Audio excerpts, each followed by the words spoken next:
우리 오늘 말씀은 이사야 47장 1절에서 15절까지 말씀입니다. 처녀딸 바벨론이여 내려와서 티끌에 앉으라. 딸 갈대하여 보좌가 없어졌으니 땅에 앉으라. 내가 다시는 곱고 아리답다 일컬음을 받지 못할 것임이라. 맷돌을 가지고 가루를 갈고 너울을 벗으며 치마를 걷어 다리를 드러내고 강을 건너라. 내 속살이 드러나고 내 부끄러운 것이 보일 것이라. 내가 보복하되 사람을 아끼지 아니하리라. 우리의 구원자는 그의 이름이 만군의 여호와 이스라엘의 거룩한 이시니라. 딸 갈대하여 잠잠히 앉으라. 흑암으로 들어가라.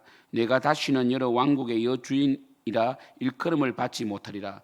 전에 내가 내 백성에게 노하여 내 기업을 욕되게 하여 그들을 내 손에 넘겨 주었거늘 내가 그들을 긍휼히 여기지 아니하고 늙은이에게 내 멍에를 심히 무겁게 메우며 말하기를 내가 영영이 여주인이 되리라 하고 그 이 일을 내 마음에 두지도 아니하며 그들의 종말도 생각하지 아니하였느니라 하였도다. 그러므로 사치하고 평안히 지내며 마음에 이르기를 나뿐이라 나 외에 다른 이가 없도다. 나는 갑으로 지내지도 아니하며 자녀를 잃어버리는 일도 모르리라 하는 자여 너는 이제 들을지어다. 한날에 갑자기 자녀를 잃으며 가부가 되는 이 두 가지 일이 내게 임할 것이라. 내가 무수한 주술과 많은 주문을 빌릴지라도 이 일이 온전히 내게 임하리라. 내가 내 악을 의지하고 스스로 이르기를 나를 보는 자가 없다 하나니 내 지혜와 내 지식이 너를 유혹하였음이라. 내 마음에 이르기를 나뿐이라 나 외에 다른 이가 없다 하였으므로 재앙이 내게 임하리라. 그러나 내가 그 근원을 알지 못할 것이며 손해가 내게 이르리라. 그러나 이를 물리칠 능력이 없을 것이며 파멸이 홀연히 내게 임하리라. 그러나 내가 알지 못할 것이니라. 이제 너는 젊어서부터 힘쓰던 주문과 많은 주술을 가지고 맞서보라. 혹시 유익을 얻을 수 있을는지 혹시 놀라게 할 수 있을는지. 내가 많은 계략으로 말미암아 피곤하게 되었도다. 하늘을 살피는 자와 별을 보는 자와 초하룻날에 예고하는 자들에게 일어나 내게 임할 그 일에서 너를 구원하게 하여 보라. 보라, 그들은 촉에 같아서 불에 타리니 그 불꽃의 세력에서 스스로 구원하지 못할 것이라. 이 불은 덮게 할 숯불이 아니요 그 앞에 앉을 만한 불도 아니니라. 내가 같이 힘쓰던 자들이 내게 이같이 되리니 어려서부터 너와 함께 장사하던 자들이 각기 제 길로 흩어지고 너를 구원할 자가 없으리라. 아멘. 오늘은 이사야 47장은 바벨론 심판에 대한 말씀이죠. 처녀딸 바벨론, 그죠? 이 처녀딸 바벨론은요 존귀하다는 것이죠, 그죠? 여러분 이 처녀딸이 얼마나 존귀합니까? 그렇게 아름다울 수가 없죠. 바벨론이요. 이제 티끌에 앉아라는 것이에요. 그리고 이 보좌가 없었으니까 땅에 앉아라. 이 하나님께서 조롱하시잖아요. 어떻게 조롱합니까? 너희들이 그 수많은 별들을 관찰하고, 그죠? 이 12절에 보면 주문과 주술 혹시 유익을 얻을 수 있을 참 해봐라. 13절에 하늘을 살피는 자와 별을 보는 자와 초하룻날에 예고하는 자들에게 일어나 내게 임할 그 일에 대해서 구원해보게 하라. 그죠? 그리고 9절에 뭡니까? 한날에 자녀를 잃고 가부가 된다는 것은 남자들이 전쟁 나면 남자들이 다 죽잖아요. 그렇게 될 것인데 내가 무수한 주술과 많은 주문을 빌릴지라도 일이 온전히 내게 임하니라. 그러니까 이 바벨론들이 잘 될 때는 그들이 만든 신, 나무로 만든 신, 벨, 너보, 무르닥에 의해서, 그죠? 이루어진 줄 알았겠죠. 그리고 그들이 잘 되니까 그들이 관찰한 점성술이 맞아 떨어졌다고 착각했다는 거죠. 근데 하나님께서 뭐라고 하세요? 아니다라는 거예요. 너희들이 그러니까 느부갓네살 왕이 정말 하나님께서 쓰실 때에 고레스처럼 하나님을 인정하고 겸손했다면 어찌 보면 바벨론은요 굉장히 오랫동안 찬란한 왕국을 빛냈을 거예요. 그런데 바벨론은 너무너무 화려해가지고 정말 그러니까 이런 거 있잖아요. 세상의 쾌락을 다 즐기면서도 회개하지 않는. 왜요? 잘 되니까. 우리가 잘 될 때 조심해야 돼요. 잘 될 때. 잘 될 때 조심해야 돼요. 잘 풀릴 때 조심해야 됩니다. 그때 여러분 교만하면 삐걱하면요 회복 안 됩니다. 예. 이 교회도 잘 될 때가 있어요. 그때 더 겸손하게 기도해야 돼요. 그때 기도만이 살 길이다 이렇게 말하는 거야. 예. 여러분 안 될 때는 기도하죠. 안 될 때 기도 안 하는 사람 누가 있겠습니까? 물론 안 될 때도 기도 안 하더라. 참 딱하죠. 그러나 그래도 안 될 때는 그래도 엎드립니다. 그러나 잘 될 때, 풀릴 때 주님을 더 의지하고 주님의 뜻대로 살고 주님께서 주신 영광과 물질을 주를 위해서 썼을 때에 복이 넘쳐 또 넘쳐서 우리 삶에 흘러 넘칠 텐데, 마치 에덴 동산에 네 강이 흘렀던 것처럼 그 생명과 기쁨과 그 축복이 흘러나가야 되는데, 흘러보내야 되는데, 바벨론은 교만하고 자긍해가지고, 이 교만한 자들은 뭡니까? 교만한 자들의 가장 큰 특징이 뭐예요? 감사가 없는 거죠.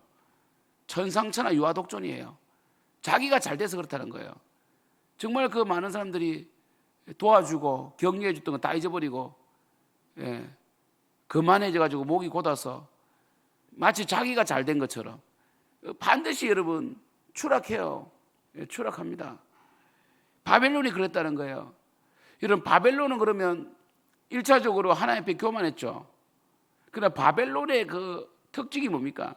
우리 계시록에 보면, 계시록 18절에 보면 이 바벨론의 이 바벨론적인 성향, 그러니까 우리가 이사야 47장 바벨론 심판을 통해서 무엇을 알아야 되냐면 바벨론화 되는 것을 주의해라는 거예요. 교회가 바벨론화 되면 안 됩니다. 바벨론은 뭡니까? 더 강하고 더 멀리 더 높이 힘센 자가 약한 자를 짓밟는 게 바벨론 아닙니까? 그런데 우리 예루살렘은 뭡니까? 하나님은 어떤 분이세요? 상한 갈대를 꺾지 아니하시고 꺼져가는 신비를 끄지 아니하시는, 강한 자가 약한 자를 섬기는, 큰 자가 종이 되는, 큰 자가 겸손한 하나님 나라 아니겠어요? 그래서 이사야에 나오잖아요. 이새의 줄기에서 싹이 나는데, 정말 하나님의 왕국이 되면 어떻게 됩니까?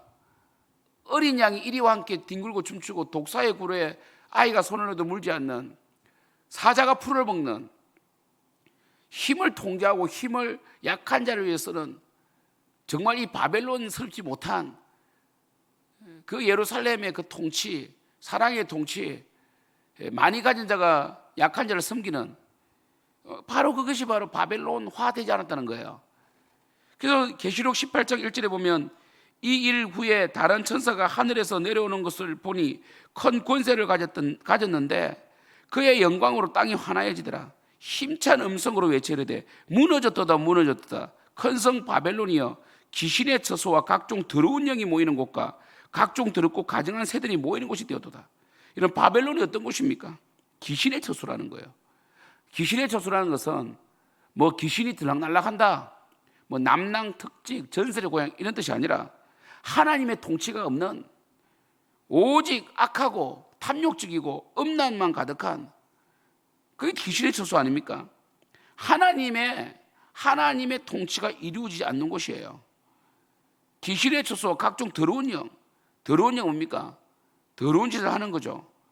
각종 더럽고 가증한 새들이 모이는 곳이 되었다. 이 가증한 새는요, 이 신천지가 또 이 가증한 새를요, 뭐 새가 가증하냐 이래가지고 이제 이 새를 영으로 보거든요, 영으로. 그죠? 근데 사실 이 더럽고 가증한 새들 이래가지고 이거는 이제 뭐 신천지는 이 바벨론을 갖다가 이 기존 교회로 본단 말이에요. 여러분, 이렇게, 그러니까 이 새들이 가증하냐, 이 새들, 이 가증한 영, 이게 바로 가증한 새다 이래가지고 기존 교회가 바로 바벨론이다. 그리고 목회자 욕하고 있잖아요. 이러면 반드시 신천지입니다. 그래서 계시록 18장의 2절을 가지고 기존 교회를 바벨론이다 말하는 곳은 다 신천지예요. 그죠? 하나님의 통치가 이루어지지 않는 곳은 가증하고 더러운 곳이죠. 그래서 이 더럽고 가증한 새, 이것을 뭐 영이다 뭐 이렇게 해석하지 마시고요. 사실은 이 가증한 새들 보면요, 이 계시록도 그렇고 이 에스겔에 보면 이 짐승과 하나님께서 짐승을 통해서 뭐 칼과 온역과 짐승, 들짐승으로 심판하신다고 되어 있거든요. 들짐승들이 칼로 또한 심판하시고 나면 이 새들이 와가지고 시체를 먹어요. 그래서 새들이 모이는 곳은요, 죽음이라는 뜻이에요, 죽음.